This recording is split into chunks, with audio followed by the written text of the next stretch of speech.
အားလုံးပဲမင်္ဂလာပါခင်ဗျာ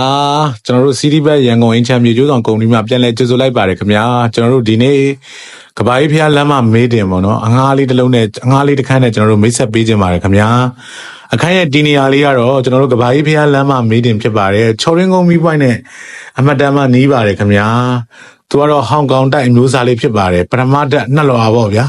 တစ်ခန်းလုံးကတော့ကျွန်တော်တို့ကျွန်းပါကြီးတွေနဲ့လှဆင်ထားတယ်ပေါ့နော်အပေါ်တက်ကောအောက်တက်ကော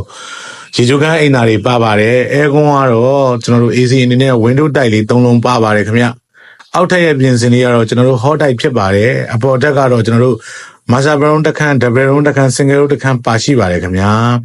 ကျွန်တော်တို့ကအစွန်ဆုံးတိုက်လေးဖြစ်တဲ့အတွက်ကြောင့်မလို့လေဝင်တက်လေးလဲဒေါင်းတိုက်လေးဆိုတော့เนาะလေဝင်တက်လေးလည်းအမှတ်တန်ကောင်းမွန်ပါတယ်ခင်ဗျာအဲ့တော့လူကြီးမင်းတို့အနေနဲ့ရုံးခန်းဖွင့်နေတာပဲဖြစ်ဖြစ်တန်းတန်းချောင်းဖွင့်နေတာပဲဖြစ်ဖြစ်မိသားစုနေတာပဲဖြစ်ဖြစ်အမှတ်တန်နေလို့ကောင်းတဲ့နေရာလေးပါကျွန်တော်တို့ကားပါကင်အတွက်လည်းအမှတ်တန်အဆင်ပြေတဲ့နေရာလေးလည်းဖြစ်ပါတယ်ခင်ဗျာအကားစီးလုံးလေးကိုတော့အင်ရှင်ကကျွန်တော်တို့ကိုတစ်လကို10သိန်းနှုန်းနဲ့သတ်မှတ်ပေးထားပါတယ်ခင်ဗျာတကယ်လို့ဒီအခန်းလေးနဲ့တိုက်ဆိုင်မှုရှိလို့